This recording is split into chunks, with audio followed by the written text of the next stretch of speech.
Well, good morning, Northbridge. Welcome on this Sunday. Won't you stand up as we enter the house of the Lord and worship Him together? We worship the God who was. We worship the God who is. We worship the God who evermore will be. He opened the prison doors. He parted the raging sea. My God, He holds the victory. Yeah. There's joy in the house of the Lord. There's joy in the house of the Lord today. And we won't be quiet. Shout out your praise. There's joy in the house of the Lord. Our God is surely in this place. And we won't be quiet. Shout out your praise.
Forgiven, accepted, redeemed by His grace. Let the house of the Lord sing praise. 'Cause we were the beggars, now we're royalty. We were the prisoners, now we're running free. We are forgiven, accepted, redeemed by His grace. Let the house of the Lord sing praise. There's joy in the house of the Lord. There's joy in the house of the Lord today. And we won't be quiet. We'll shout out your praise. There's joy in the house of the Lord. Our God is surely in this place. And we won't be quiet. We shout out your praise. There's joy in the house of the Lord. There's joy in the house of the Lord today. And we won't be quiet. We shout out your praise. There's joy in the house of the Lord. Our God is surely in this place. And we won't be quiet. We shout out your praise. Oh, we shout out your praise. And we shout out your praise. Oh, we shout out your praise.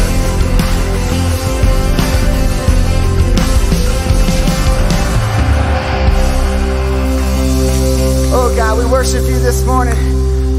This next song we're going to sing about maybe the hardest thing.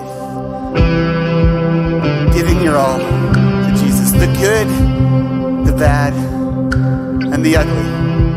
And laying ourselves down to be in relationship with Him. Let's sing.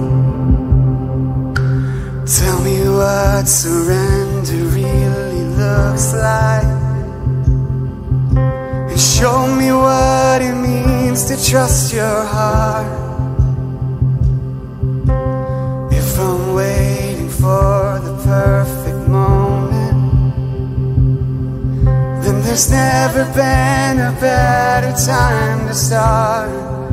'Cause you can have it all. You can have it all.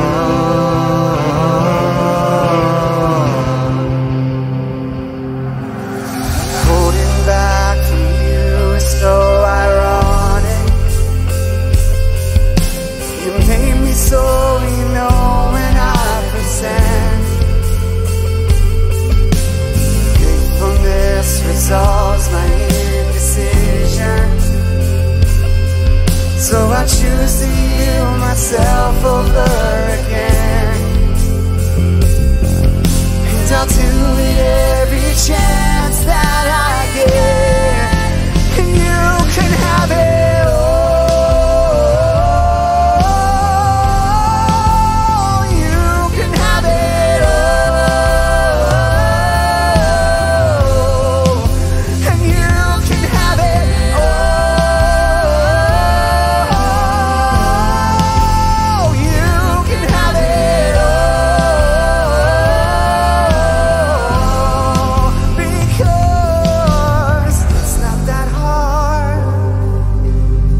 temptation, so I'm letting go now. I know that I won't regret it.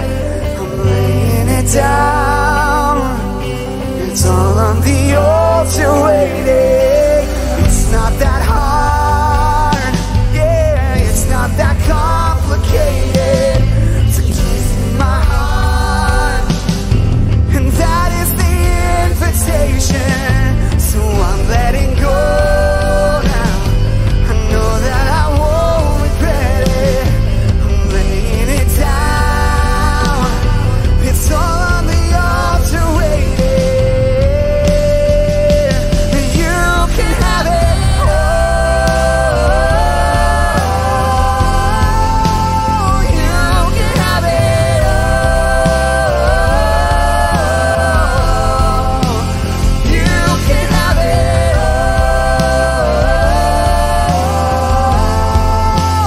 You can have it all. You can have it all.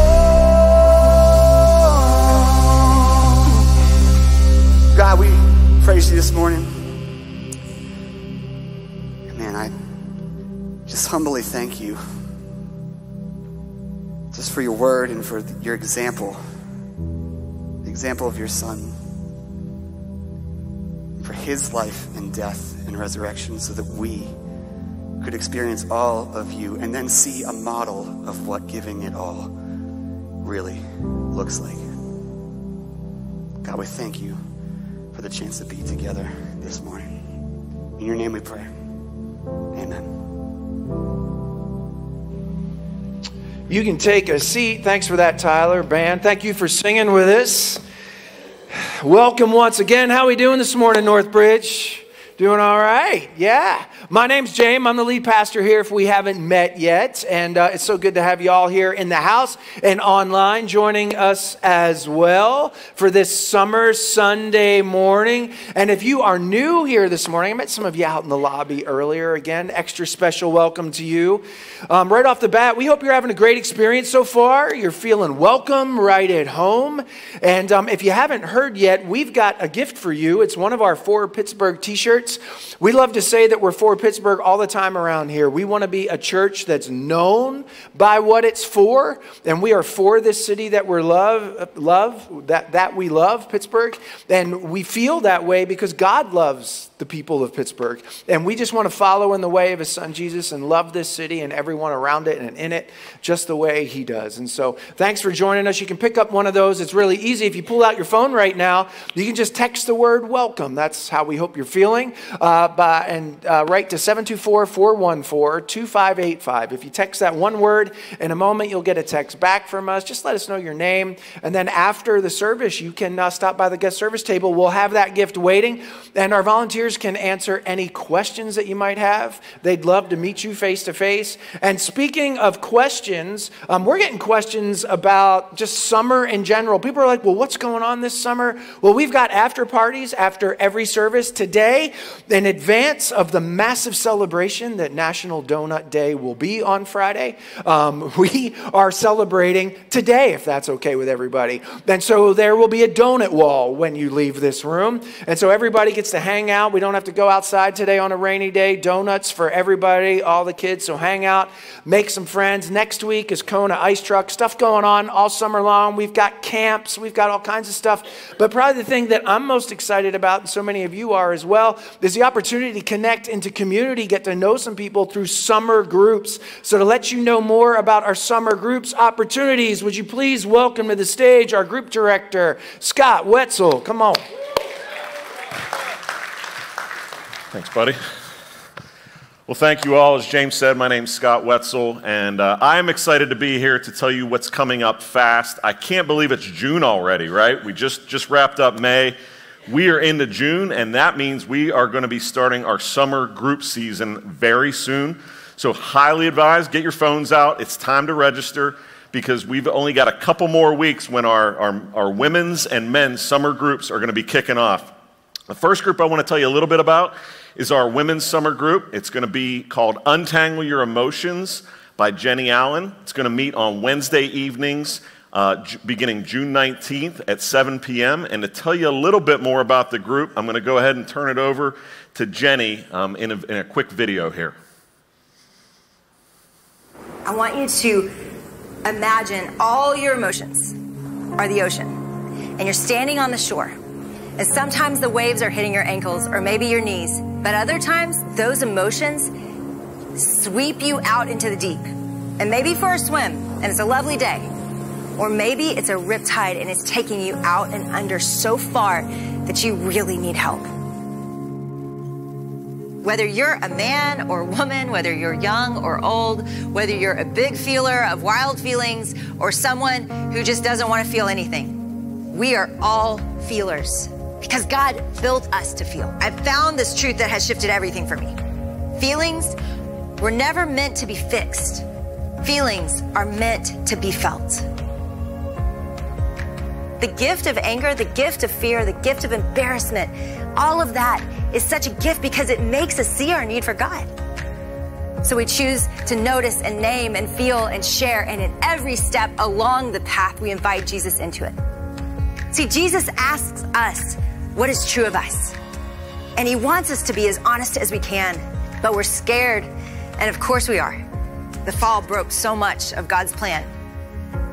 But I do believe we can rebuild a healthy view of our emotions, to stop coping, controlling, and concealing it all, and to see that the best parts of life happen when we show up vulnerably and bravely, and we start to untangle the knot. And guys, we can't do that alone. We need God, and we need our people. And as we are going together with God and with each other, y'all, lives change. Why? Because God is in the business of that.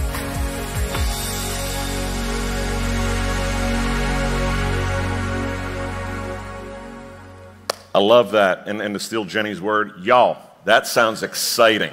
Admittedly, ladies, I'm a little bit jealous. It sounds like it's going to be a great study.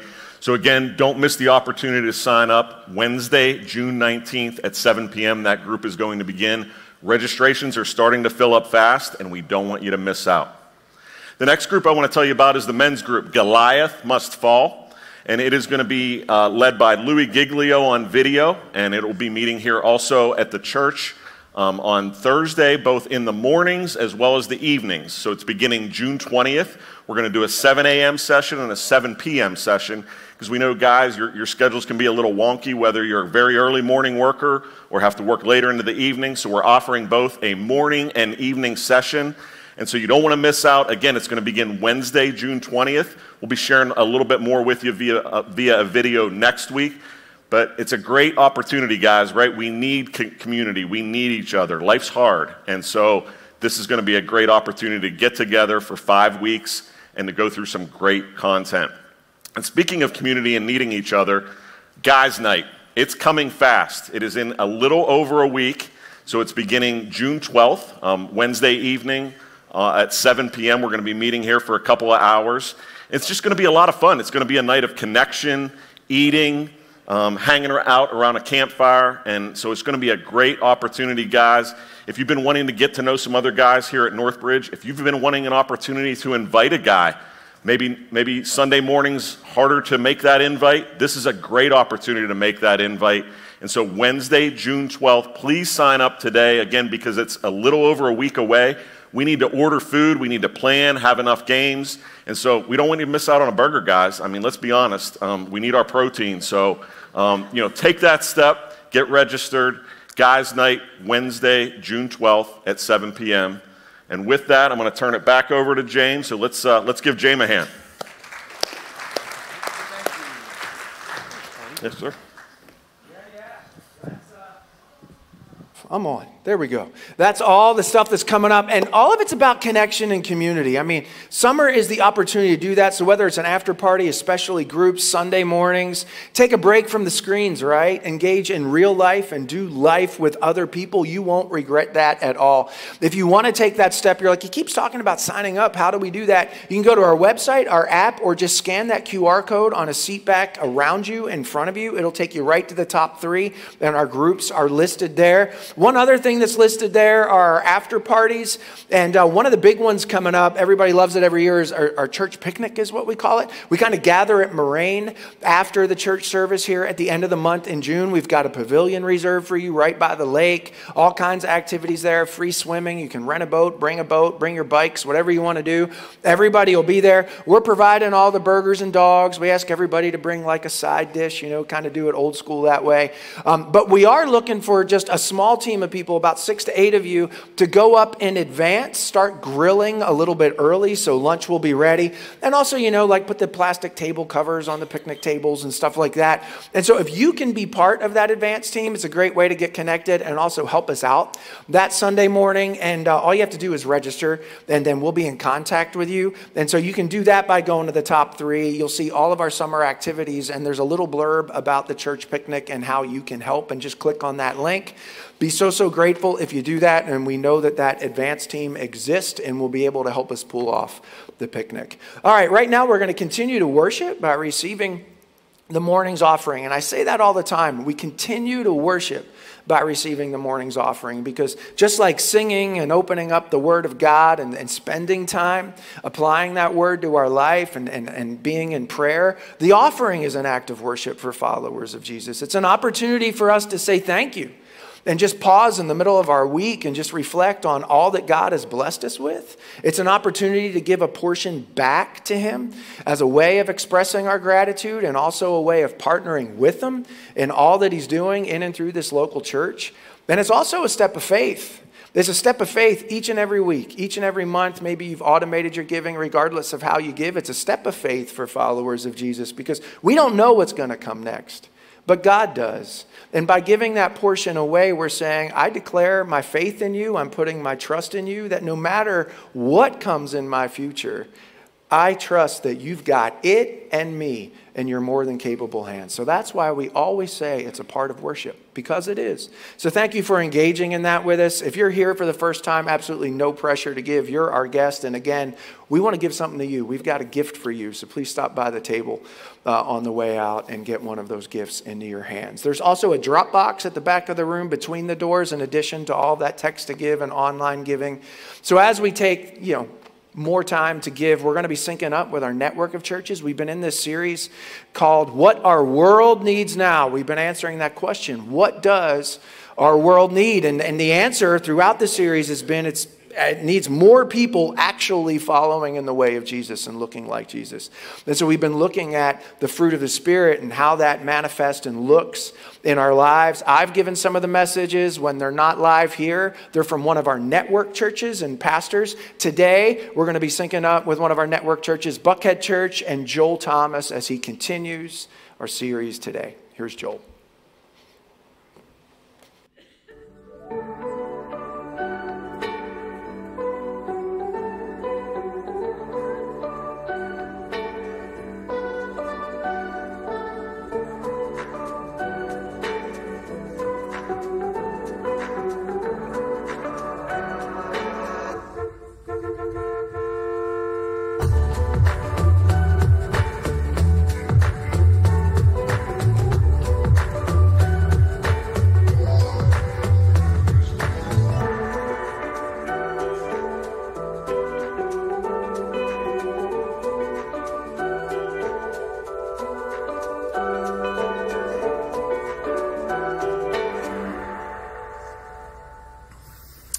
Well, occasionally I get surprised by a trend that goes online. Some of you have seen this. There's so many bizarre and strange trends, especially in the world of social media. But about 10 years ago, about a decade ago, there was this really bizarre trend that went online, this idea of dog shaming that went viral. Does anybody remember this? See any hands? Anybody remember dog shaming? Okay, like very few of you. This is what I think was going on before we knew how to use the World Wide Web. We didn't know how to use social media. So all sorts of crazy things happened, but apparently this is still a thing. There's a whole website devoted to it. You can buy a calendar. And if you're not familiar, what dog shaming is, you basically catch your dog behaving badly, and then you write some witty shaming sign, and you put it next to your dog, you take a picture, and you put it online. Anybody curious enough for a few examples? We're doing it anyway. Sorry. Here's the first one. I took 4 sticks of butter from a grocery bag, ate 2, smeared the 3rd in the couch. Mom's still searching for the 4th. I think there's as many mommy issues going on here as doggy issues, by the way. Here's another one. This one's unbelievable. 0 days since I decided to hunt for bacon in the wall. That is a massive amount of slobber right there, is it not? And I think these people probably have rodent issues. I don't know how bacon would have gotten in the wall. Okay, here, one more. To take the cake. I pooped in the AC vent. Now the entire house smells. You can feel the pain in that one. But it's not just dogs, by the way. I remember sort of making fun of this. We don't have a dog. And I was like, why do people do this? And then I realized I'm worse. I do this with my kids. Like, I don't know if you've done this before either, but in fact, my wife said you should look at your own social media accounts. And I literally, when we were having this discussion a while ago, I looked at, and my most recent post was this right here. And the caption, one of my kids, grown up now, and doesn't know I'm showing this picture. That's not going to go well for me later today. But the caption was, figuring out this potty training thing on my own. What's not pictured is the older sibling who forgot to flush the toilet before he climbed in there. True story. We have a cultural fascination. I don't know if you know this. You may recognize this. You may have seen this. We have this cultural fascination with the gotcha moment. We love to catch people behaving badly. We love to catch people doing the wrong things. And we love to put them on Front Street. We love to put it online. In fact, we leverage them for entertainment. You see this all the time. Some of our fascination has fueled shows like Dateline and FBI Most Wanted and TMZ and all of reality TV pretty much. And now with social media, with TikTok and Instagram and X, which it's no longer Twitter. If you didn't figure that out, you're a little behind. But you kind of find out all the latest information. Like, how many of you, really quickly, and I want everybody to participate, raise hands. How many of you heard about this right here? Can I see hands real quick? Like, okay, I can't see all of you at all of our other campuses or locations, but a lot of people in here, you heard about this because this was everywhere. It was all over online. And the amazing thing is a lot of us watched as this guy, when we were trying to figure out, is he going to play in the PGA Championship? Is he not? And some of you may know this. Scotty Scheffler actually is a really strongly professed follower of Jesus. And I watched all sorts of people come online. The trolls came out and they were like, oh yeah, he's not a real Christian. And they questioned the sincerity of his faith. My next question is, did you hear they dropped the charges? I mean, a few of you, but it's like, that's not big news. We don't, that's not a gotcha moment. It's like, oh, they dropped the charges. Oh, big deal. And by the way, they're looking into misconduct. And Scotty's come out and said, I don't want to take legal action. I don't want the people of Louisville to pay for that. That's not the point. My point is not defending this. My point is we have a fascination with this. And we're in the middle of this series. If you haven't been with us, the name of the series is What Our World Needs Now. And I don't think our world needs more people trying to catch people behaving badly. They don't need more gotcha moments. But in this series, one of the things that we've been doing is trying to unpack Christ-like characteristics. And try to remind ourselves of who we're supposed to be and how we're supposed to represent Christ in the world. And we've been unpacking all of these things called the fruit of the Spirit. The Apostle Paul makes a list of things that are produced through us. These aren't things that we do. They're produced in through our lives. And if you haven't been with us, we've been through a whole bunch of them so far. Today is number 8, actually. We've been through love, joy, peace, patience, kindness, goodness. The next one on the list is gentleness. And I almost choked because I had a friend I played golf with the other day, and he said, "You're preaching on gentleness. You're not the person I would have thought of to preach on gentleness." I was like, thank you for the confidence. I feel so confident today. But let me connect this for a second.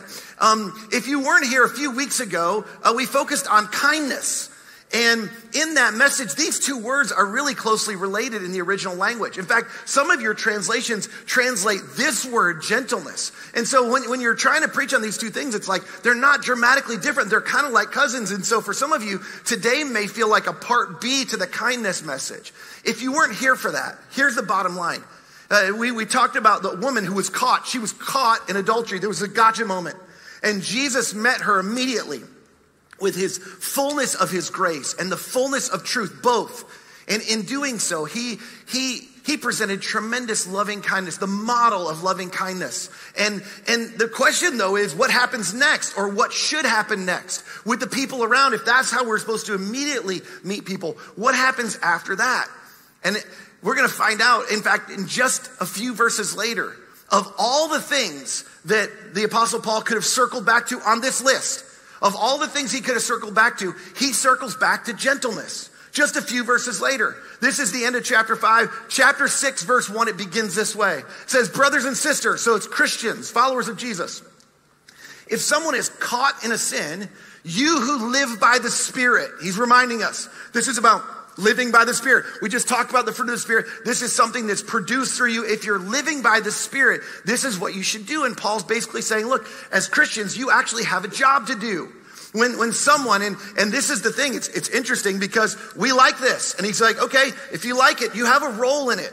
If you who live by the Spirit, if you like the gotcha moment, you actually, I want to inform you, you actually have a role in this process. And you have something you need to do as a part of following up with and this catching part of catching Jesus. And he says, look, if you live by the Spirit, you're supposed to be somebody who does something and cares for people.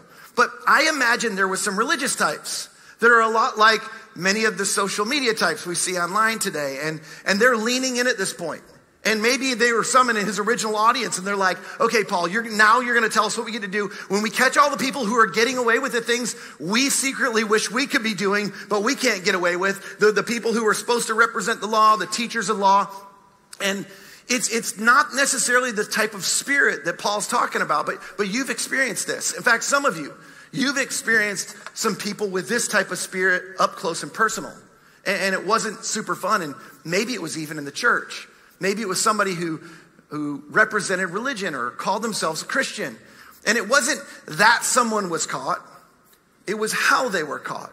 And it was what would happen in that experience that had a profound impact on the way you viewed church or the way you view Christians. And if you're new to church or you're new to Christianity, this may be your story as to why you left, and maybe you're coming back, or maybe you're resistant to come in the first place because you're like, I've heard what happens there and I know I have my stuff. But what happens for some of us, and some of you may have experienced this, somebody messed up and maybe it was you. And it was usually something in private. And you're worried, like you show up and you think everybody knows or somebody's going to find out. And after getting away with it for some period of time, the thing turned into a habit or an addiction, or it just went on. And it got to a place where they were living a double life, and it had to be kept a secret. The problem is their behavior started to have an impact on other people.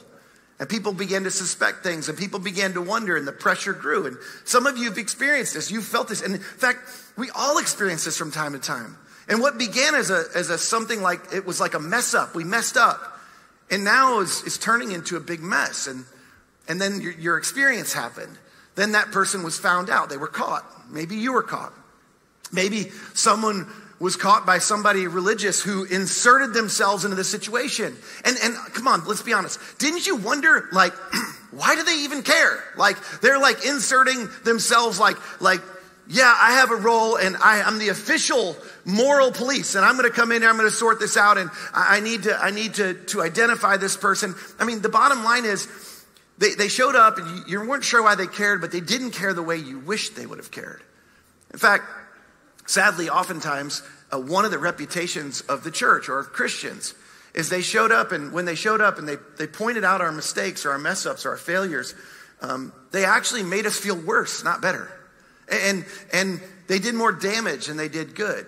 And if that's your story today, I can't take personal responsibility for that person, but I'm so sorry, because that's not the way we're instructed, as you're going to see in a minute. That's not the way we're instructed to act. In some cases, like maybe your story, it made you want to leave. For others, you were asked to leave. But the thing is you watch this happen. Maybe it happened to you or somebody close to you, somebody you loved, and you saw someone representing God mow down a parent, a child, a friend, and it had an impact on you. And it had an impact on others. And it has an impact on people outside of this place who hear about this.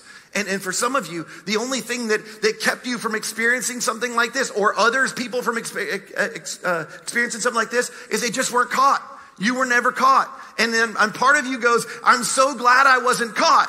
In fact, some of you are here today and you got something you're struggling with, you're wrestling with secretly on the inside. And I'm not going to make you stand up and confess it today at any of our locations. But here's the thing. You're wrestling, you're going, I hope I don't get caught. But there's a little bit of you going, I wish there would be someone who could help me through this. While the mess, and maybe this was your story, while the mess was manageable, before it becomes unmanageable, before it becomes overwhelming, before it becomes devastating. But where do you turn and who do you go to? And given our experiences, we would assume that Paul, he instructed people differently. I mean, we would assume that Paul said, those of you who live by the Spirit, you should expose that person publicly, or you should rebuke that person quickly, or you should condemn that person harshly. But most of you know that's not what Paul said. Now, before I put the verses up here, the words up here, it's not that we don't know what it is. It's that we don't know how to walk that out. And that's why we're talking about this today. And our word is embedded in what Paul instructs us. It's this fruit of the Spirit. He said, those of you who are led by the Spirit should restore that person gently. Same word. It's the same fruit of the Spirit. And it's modifying the word restore. And my guess is the people who love the thrill of the catch, they love the gotcha moment. The people who are reading this, they weren't as thrilled about this. But this is the word that Paul chose. He said, look, you need to be about, if you're going to be a Christian, if you're going to be a follower of Jesus, you need to be about restoration. Restoration. People who are Christians are to be in the restoration business. This is the business Jesus was in. And if you've ever seen restoration take place, you know it's an amazing process. Years ago, my wife and I were looking to move, and we were looking at some land, and we were thinking we wanted to build a house. We didn't end up building a house, but we were looking at some land, and we pulled up on this beautiful piece of property, and there was this old condemned house on the piece of property. It looked something like this. This isn't the exact house, but it looked like this one. And my wife immediately, she's like, I think this has potential. And I'm like, are you kidding me? I'm like, the first thing we would do is bulldoze this house. Like, there's no way, there's no potential in this house. And it made me think about this. There's a profound difference between condemnation. When you condemn something. Sometimes it's difficult. Condemnation and restoration. And when it comes to condemnation, it's easy, isn't it? It's simple. It's not a difficult thing. You just decide, hey, we're just going to get rid of this. We're going to wipe the slate clean. We're going to start over. It takes a simple judgment. Is this worth investing in, or is this not? Is this worth doing something with? Is it worth all the work? Is it worth all the problems and the challenges that are going to come with that? We don't even know what we're going to uncover. But condemnation or condemning something is incredibly destructive. And this is what many of us have witnessed. This is what you've seen. Maybe some of you got sucked into it, or somehow you were a part of it. But it considers something or someone, in our case, as worthless, as unworthy of the time or the effort or the attention that it would take to fix or restore it. I mean, that's what it is to condemn. Now, I'm not talking about condemning a behavior, but when we're talking about people, that's not what we're instructed to do. And that's not how you think. Some of you are in the construction business. That's not how you think if you're in the restoration business. If you've ever restored anything, you don't think this way. You don't think it's going to be easy. You don't make quick judgments. You think about this. You plan. You try to figure it out. And the truth is you don't see current reality. You see what could be, not what is. In fact, you see something from that looks like this. And somehow you've got this picture of what could be. And here's the thing. You know that the restoration process, it'll be challenging. That you'll uncover or you'll figure out certain things that are more difficult than you thought they would be. Again, whether we're talking about restoring things or restoring people, it'll take, you know this, you're going to run into some roadblocks, and it's going to take a massive amount of commitment. It's not easy. It's not a simple judgment. But the truth is it's constructive or it's reconstructive. And that's what we're to be. That's what the Apostle Paul's saying. Look, we're to be in the restoration business. I know it's going to be messy, but And it's going to take a lot of time and a lot of energy, but it sees the potential. It sees the value and the worth. It sees what could be in someone. And the same is true when it comes to our community, when it comes to people that are inside the church and people are outside the church. When people are caught doing things that we would all go, yeah, that's bad. That's not good. It's not good for them. It's not good for people around them. It's not good for their marriage. It's not good for their kids. It's not good for their parents. It's not good for their company. When people are caught, the easiest path is to slap a mental sticker and go, hey, these people they're not worth it. They're not trustworthy. To slap a sticker on them that says canceled or condemned. And we do this. We in our culture, we cancel people and we walk away. We walk away from them and we form a judgment about them and we just decide, that's who they are. But come on, none of us, we don't want that. We wouldn't want somebody to do that for us. I mean, the effort to engage in the restoration process, it is challenging. But it's what Paul says those who are led by the Spirit do. It's not necessarily something you produce on your own, but restoration, the goal of restoration, the goal is to gently restore people. Stephen Covey, one of the things, some of you have maybe read the 7 Habits of Highly Effective People. And in that, I can't remember, I think it's habit 4 maybe. In that, he talks about beginning with the end in mind. And it's an incredibly helpful book from a business standpoint, a leadership standpoint. But the truth is it's an incredibly helpful book from a personal standpoint as well. And he basically is saying, look, if you want to be successful wherever you want to end up, you got to begin with the end in mind, or you'll get off course eventually. You won't be headed in the right direction. And he gives us this whole idea of what's your goal? What's the finish line? What's the end goal of what you're trying to do? And if you can figure out what the end goal is and you focus on that's your target. You're going, that's what I want to do. That's where I want to end up.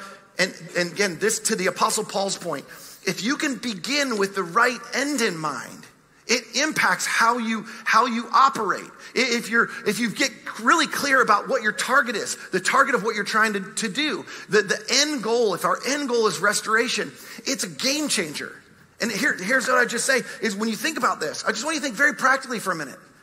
If you know somebody or you know a situation, maybe it's one of your employees, maybe it's one of your kids, and you catch them. They get caught and they're doing something wrong. If your first thought reflexively is, my job is to bring about restoration, it's going to be challenging. In fact, it's going to be challenging in your own spirit, especially if you were hurt or you were betrayed. But if your first thought is, how do I restore this person? It's a game changer. In fact, I think it's a word changer. It redefines this gotcha moment. It redefines the word caught. Remember, at the beginning, Paul said, going back to our verse, he said, brothers and sisters, if someone's caught in a sin, this is the same thing we do all the time. We catch people all the time anyway. And the word catch, it's a unique word. It can have different meanings. It's like the word bill, for instance, which is awesome if you have dead presidents on one of them. Those are great ones. It's really depressing in the summer when you get your water bill. Like, that's not as a good one. Or fixed. The word fixed is a great word if your IT is bringing your laptop back. It's completely different if you're a dog or a cat. It's not good. But there's this word caught. You get the point. The word caught, it can be used in 2 different ways. In fact, there's several different ways people can be caught. And we don't think about it necessarily this way, but you can be caught and you can be sort of ensnared. Like you get caught in a net. Some of you, if you've ever seen like old school fishing or the way they catch animals in remote parts of the world, there's a way that you can ensnare an animal or fish or something, and you can be caught in a net, and that's one way to catch, is to be caught in a net. The other way is you can be caught by a net. I want you to think about the profound difference between these two. You can be caught in a net, or you can be caught by a net. And one is way more gentle than the other. One is constructive, not destructive. One is preserving. It's self and life preserving for people. It's something that is gentle and it helps people who are in difficult circumstances and situations. And the other one is destructive. Again, you can be caught in a net and people catch you. That's a different type of gotcha than being caught by a net. But think about the word picture. Both of these, by the way, one involves when you're being caught in a net. This involves the thought of danger. I mean, come on. Is that what we want people to think of when they think of this place, when they think of your church, when they think of your community, when they think of your relationship, your friendship? When you think about what people in your world need, isn't it true? They don't need thoughts of danger when they're coming to you and they're in need and they're in a mess. See, when you're caught by a net, this implies safety. This implies a soft landing. Here's what's unique about both of these things. Both of these, we don't think about it this way, but both of these involve strength. They both involve strength. And one, the strength is used to preserve and to help and to take care of. And the other one is dangerous and ensnares people. But both of them leverage a position of strength to either catch in a gotcha moment or catch in a moment of safety. And we don't associate, we usually don't associate strength with gentleness. Isn't it true? We associate gentleness with weakness. And a few weeks ago, we talked about this in the same way that people confuse kindness and niceness. People often confuse gentleness and weakness. But think about this. Gentleness necessitates strength. You can't be gentle unless you have strength. Gentleness doesn't exist without strength. A lack of strength is just weakness.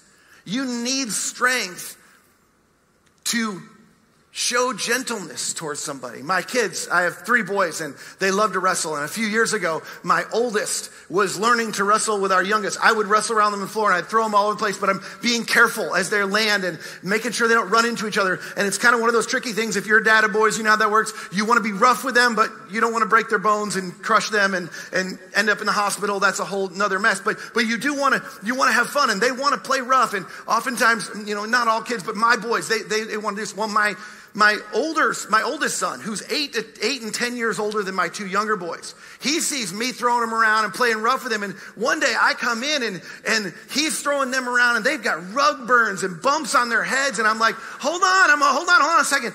You got to be gentle. And he's like, you're not gentle. You're throwing. I was like, yeah, but I am. You have to learn to restrain your strength.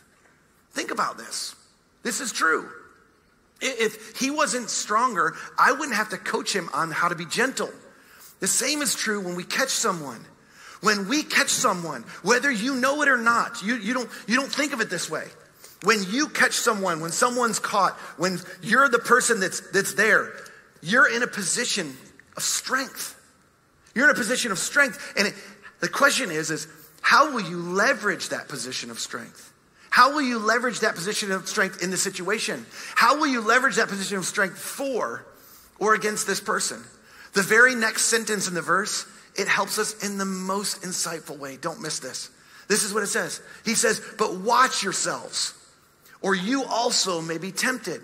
Now, forever, I just took a cursory reading of this and I just thought, this just basically just means, be careful so that you don't get sucked into the same sin because, if you get involved or you wade into the situation, you might get sucked into the same thing that they're in. And that's one way to look at this. But I think a more thoughtful reading of this, he says, but watch yourselves. You also could be tempted. Which another way to say that is, look, this could just as easily be you. I mean, you're doing the catching. You've caught someone, but you could just as easily be the person being caught. In fact, at some point, it might be you. So the question is, how do you leverage your position of strength when you catch someone? And the answer, in some ways, is, how do you want to be caught? How would you want someone to catch you when you stumble, when you fall? What would you hope that gotcha moment looked like for you? Because there's a lot of different ways this gotcha moment can look. What would you hope it would be like for you? Would you hope somebody's like, gotcha, you're in trouble, I'm going to expose you, now I'm going to let everybody know, you're going to pay for this, you're going to be in trouble? Or would you like somebody to just go, hey, I gotcha. We're going to get through this. I'm going to walk you through this, and there's some of the consequences, some of the difficulty I can't rescue from, but I got you. You don't have to carry this on your own. This may be the most countercultural thing in the list of the fruit of the Spirit. It's unnatural. So the question is, if this isn't something I do, how do I practice gentleness? How is it produced through me? And I think it's by beginning by asking ourselves, as a result of this verse right here, the question that we need to ask ourselves is, what if this was me? I mean, when you begin to think about it that way, you think, I would want restoration, not condemnation, right? I would want somebody to fight through the challenge and the difficulty. I would like somebody to be committed to me. I would like for somebody to be constructive in their help, not just dismissive, not just condemning. What would you want? What would I want? What if this was me? And then to the other question is, what's the goal? What's my goal? What's my goal really when I catch someone? Paul says that the goal when somebody's caught is to restore them. The goal has to be restoration. I recently had a friend who called me, and I love this. He called me, and at the very beginning of the conversation, he called me about a situation that he was navigating with somebody who was in the midst of a big mess. And he said, hey, listen, before I tell you this, I just want you to know the hoops I jumped through before I made the phone call. Because I recognize you're a pastor and you're part of the church, and I'm kind of calling the church, and this is about somebody we both know. And he said, but I had this conversation with my wife beforehand. And my wife said, before you pick up that phone, before you call him, you need to get crystal clear and honest about what your goal is. Which I was like, she's a good woman right there. Like you need to listen to her more often. And he's like, it was so helpful for me. He's like, because I sat down, I thought, what is my goal? And what's my goal really? And that shaped the conversation that we had. That shaped the help that he asked of me in the situation. You see, this first question, what if it was me? It creates humility in us. If we go, hey, what if I was the person on the other side of the catching? What would I want? And that's a humbling question, because sometimes we get so full of ourselves that we don't think that would ever be us. It's not going to be me. That'll never be me. I'm not going to be the person. And we lose that. But this first question, it creates humility. And the second question, it produces the gentleness, because it brings clarity. When you go, hey, this could be me. When you add this question and this question, what you get is a process. You get a goal that leads towards restoration. And if the goal is really restoration, if that's really your goal, then we begin to see the fruit of the Spirit coming out through this. And here's how. Because how we catch this gotcha moment, it depends on what our goal is. It depends on what this goal is right here. If you don't know, you need to get crystal clear on this. Just like my friend's wife said, you got to get crystal clear on what's your goal, because how you leverage your strength when you're in that position of strength, it will be determined by what your goal is. And your goal oftentimes is determined by the humility of just stopping to go, what if this were me? How would I want to be caught? Come on, let me ask you. How do you want to be known? Do you want to be known as somebody who's safe? Or somebody who's dangerous and condemning? Somebody who's restorative? Somebody who's for people?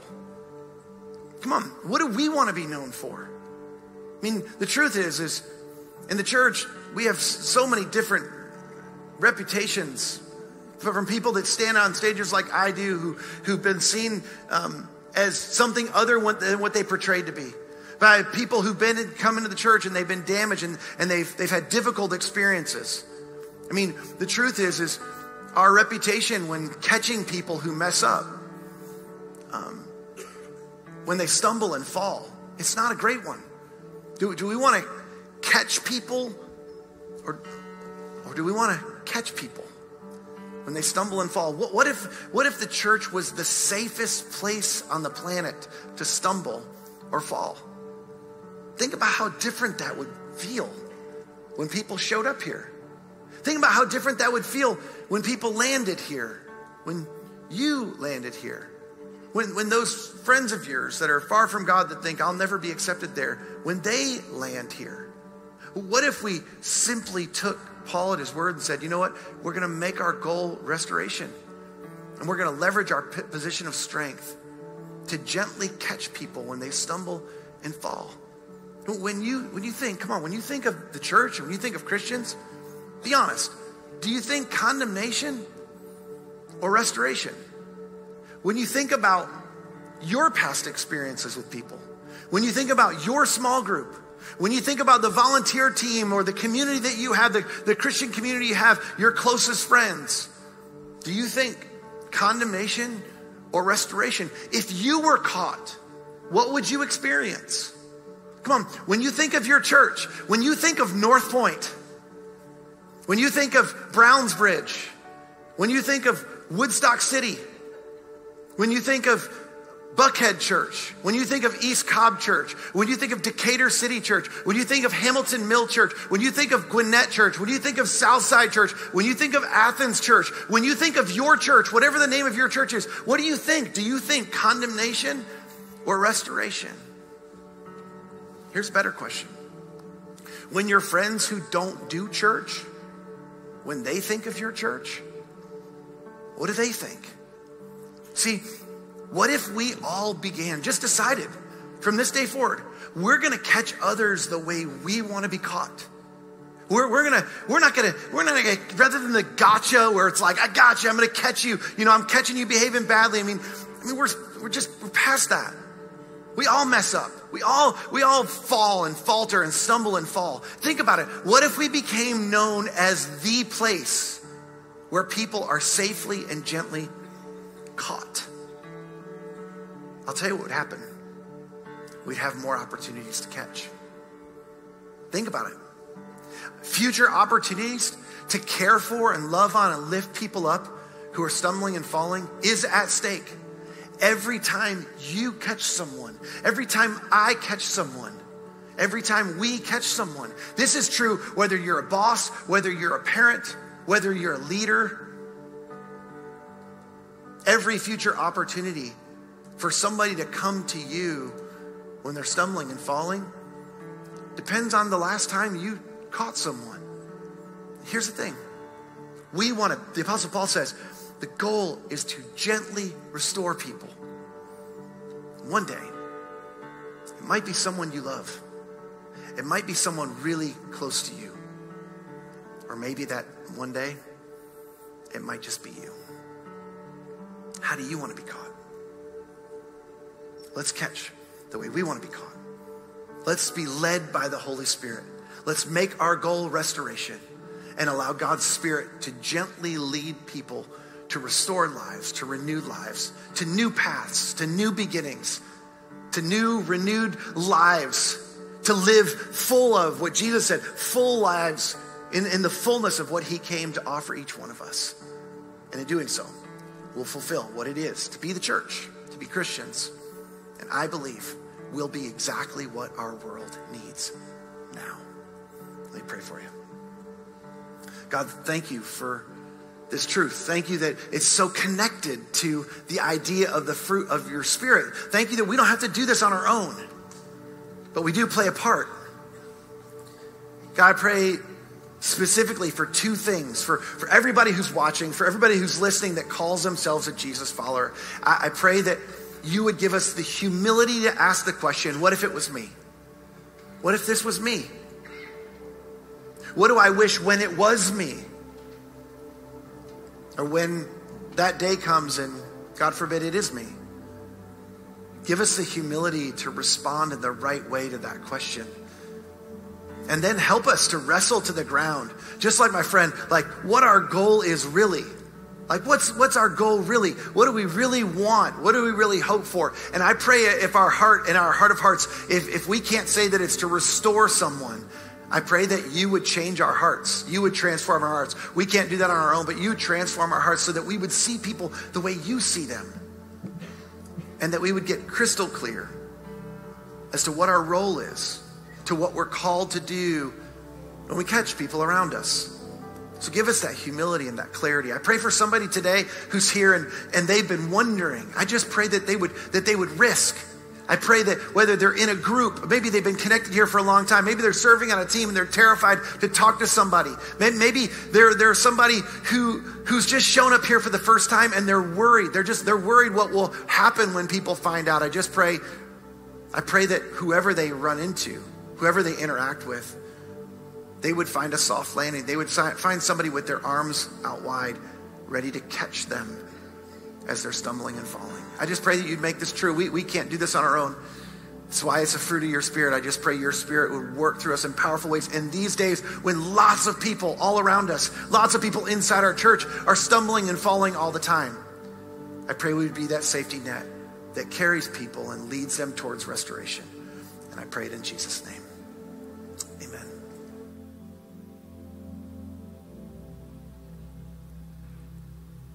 This last couple moments, just think maybe about how you and me would want to be caught.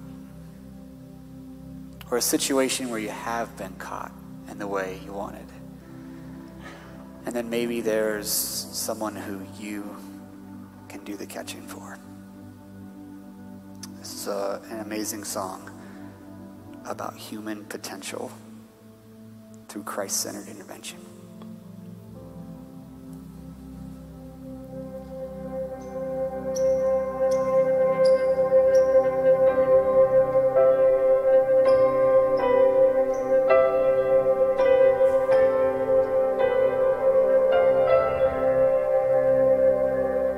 And all this pain, I wonder if I'll ever find my way. I wonder if my life could really change at all.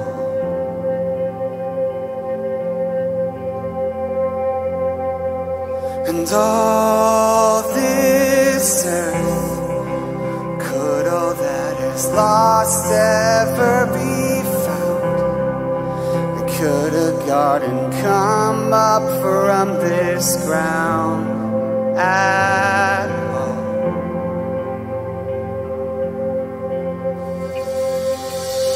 And you make beautiful things. You make beautiful things out of the dark.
That's what God does. He makes beautiful things out of us. Gentleness. I love that whole thing Joel did with the nets. Have you ever thought about it like that before? I absolutely love that. And restoration. And that's what our God's all about. It made me think about this book that I've recently read, and it talked about all the times that Jesus healed somebody. You read through the Gospels, you guys all know a healing story that's coming to your mind, right? He healed a paralytic, right? He healed this person, that person. And it just was saying that we often think about that purely in the medical sense, right? In fact, you've probably heard of Jesus referred to as the great physician, right? He was doing a medical thing. He was healing them. He's the great physician. But what he was doing was so much better than that, because what he was actually doing is restoring them. See, they were never supposed to be sick. They were never supposed to be broken. None of us were. It was never intended to be that way. Before sin and brokenness entered the world, Jesus is coming and giving them a glimpse of how it was always supposed to be. He's restoring them, and he's giving us a glimpse of how one day it will be. And so he's the great physician, yes, but really Jesus is the greatest flipper, right? He comes in and just flips it and restores it. Have you ever thought about him that way? That's what Jesus is all about. He makes beautiful things out of us. And so maybe you need some restoration today, and I'm going to dare you to trust him and follow in his way and trust the people of this church and bring that thing, that ugly thing, that broken thing into the light, and trust Jesus to do what he does best, restore people. And he's going to use the people around you to be that instrument in your life through the power of his Spirit. And for the rest of us, may we follow in the way of Jesus and be the great restorers. When he healed somebody physically, he gave evidence to everybody that if he can do that, he can certainly do it on the inside. And so let us catch people. Let us restore them. Let us be known for that. Let 4 be more than 3 letters on a t-shirt, right? Let it be what we are known for as a church here in Pittsburgh. We're restorers. We're flippers. We believe that that's what he's about. He's always been about. And one day, between when he makes all things new, one day when he does that, in between, we're going to be doing it on a case-by-case basis. Amen?